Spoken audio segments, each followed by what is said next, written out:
Good morning students. आज के video में हम परिसंचरण तंत्र के बारे में जानेंगे। तो परिसंचरण तंत्र है क्या, इसको समझने के लिए देखें, पहले समझेंगे कि हम क्या होता है। तो इसको अगर हम दो भागों में बांटे तो परि और संचरण। परि मीन्स होता है कि संपूर्ण चारों ओर या संपूर्ण हो जाता है, और संचरण मीन्स क्या होता है, एक स्थान से दूसरे स्थान जाना। तो हमारा जो शरीर है या जीवधारियों का जो शरीर है, तो उसमें क्या परि में संपूर्ण या चारों ओर क्या होता है, संचरण होता है, मतलब पदार्थ एक स्थान से दूसरे स्थान जाते हैं। तो पदार्थों के स्थानांतरण को क्या कहते हैं, हम परिसंचरण कहते हैं। क्या शरीर में जो पदार्थ एक स्थान से दूसरे स्थान स्थानांतरित होते हैं, तो इसको क्या कहते हैं, परिसंचरण कहते हैं। तो समझ गए होंगे परिसंचरण क्या है। पदार्थों के या शरीर में पदार्थों के स्थानांतरण को क्या कहते हैं, परिसंचरण कहते हैं या परिसंचरण कहते हैं। तो और परिसंचरण के लिए हमारे शरीर में एक तंत्र पाया जाता है, जिसे हम क्या कहते हैं, परिसंचरण तंत्र कहते हैं। तो आप समझ गए होंगे कि परिसंचरण है क्या।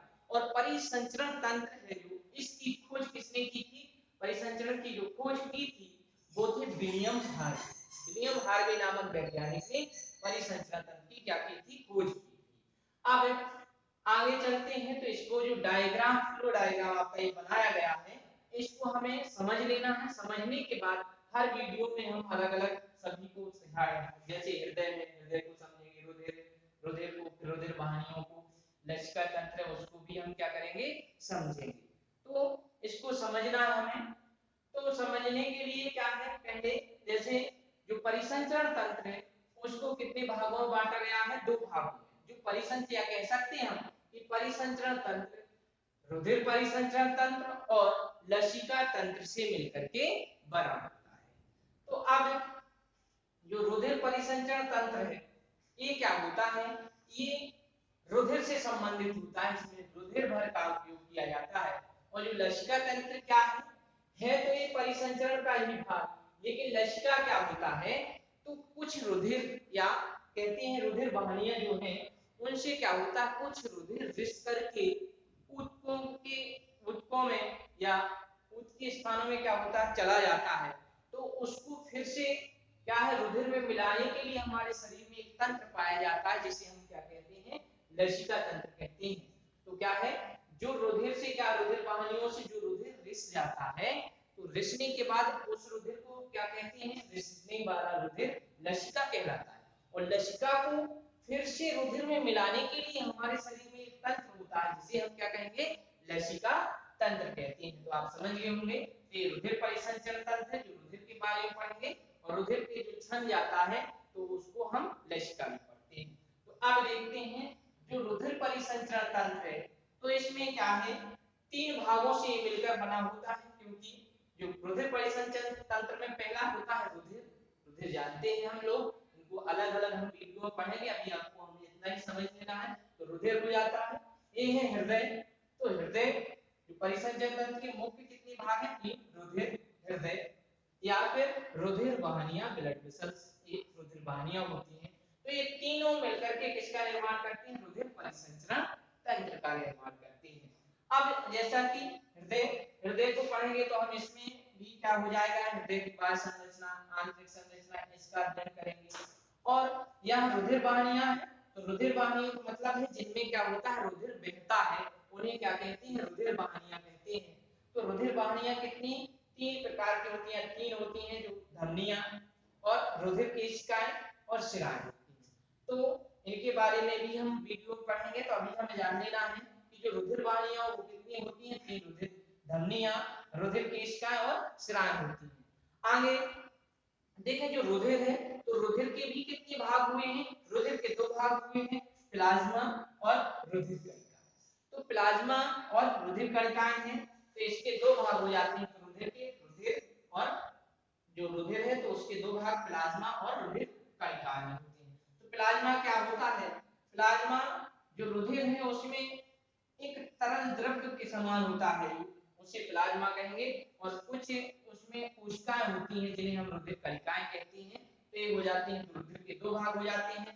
फिर जो रुधिर कणिकाएं हैं उसकी भी भाग होती है 3, लाल रुधिर कणिकाएं, श्वेत रुधिर कणिकाएं और प्लेटलेट्स हो जाती हैं। तो रुधिर कणिकाएं के कितने भाग हो जाती हैं? 3 भाग, लाल रुधिर कणिकाएं, श्वेत रुधिर कणिकाएं और प्लेटलेट्स हो जाती हैं। तो इस प्रकार से रुधिर कणिकाएं कितनी हो जाती हैं? 3 प्रकार की हो जाती हैं। इसको हम आरबीसी, डब्ल्यूबीसी या व्हाइट जो है इसमें रेड ब्लड कार्पसेल्स, इसको कहते हैं व्हाइट ब्लड कार्पसेल्स, या आरबीसी, तो ये क्या हो जाएगी? डब्ल्यूबीसी, इन्हें प्लेटलेट्स कहते हैं। अब जो श्वेत रुधिर कणिकाएं हैं वो भी 2 भागों में बढ़ जाती हैं, जो कणिकामय और अकणिकामय।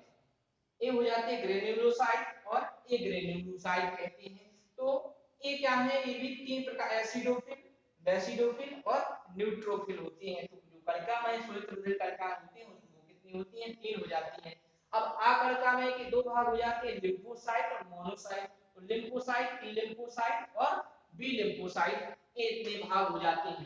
तो ये किसका हो जाता है? रुधिर परिसंचरण तंत्र का संपूर्ण जो डायग्राम है, चार्ट है, इस माध्यम से हम समझ लेते हैं कि किसके कितने भाग हैं, कौन कितने भागों में बटा है कि कौन नहीं बटा है। तो इस प्रकार से हम समझ लेते हैं।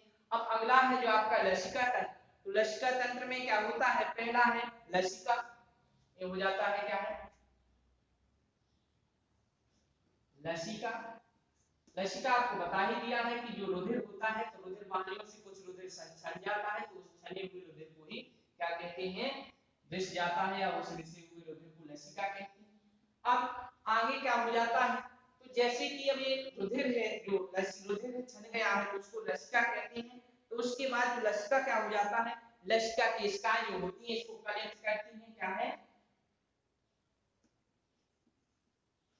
लसिका केशिकाएं उस रुधिर को कलेक्ट करते हैं। लसिका केशिकाओं के बाद लसिका वाहिनियां, और लसिका वाहिनियों के बाद एक हो जाती है लसिका गांठें, लसिका गांठें। तो इतने हो जाते हैं लसिका तंत्र को हम लसिका, लसिका केशिकाएं, लसिका वाहिनियां और लसिका गांठें। तो लसिका क्या है? आपको पता है कि जो रुधिर वाहिनियों से जो रुधिर रिस जाता है उसे लसिका कहते हैं। अब लसिका को कलेक्ट करने के लिए बहुत ही महीन पतली क्या होती है? लसिका केशिकाएं पाई जाती हैं। अब आगे है लसिका वाहिनियां। तो जो लसिका केशिकाएं होती हैं आपस में मिलकर के एक मोटी लसिका वाहिनी को निर्माण करती हैं, और लसिका जो वाहिनियां वो कहीं-कहीं पर फूल जाती हैं, उन्हें लसिका गांठें कहते हैं। और ये जो लसिका वाहिनियां वापस जाकर के रुधिर वाहिनियों से जुड़ जाती हैं, तो उसको फिर से उसी रुधिर में मिला देती हैं। तो इस प्रकार से परिसंचरण तंत्र का जो डायग्राम है इसको समझ लेना है, कौन किसके भाग है इसको याद कर लेना है। फिर हम प्रत्येक वीडियो में प्रत्येक का अलग-अलग करके रुधिर का, हृदय का, रुधिर वाहिनियों का, ये सब, और रुधिर जो कणिकाएं हैं इनके सब डायग्राम आपको डायग्राम बना करके तो समझ लिया, लेकिन इनकी एक वीडियो बना करके हम समझाएंगे, लसिका का अलग बनाएंगे। तो आज के लिए इतना ही, धन्यवाद।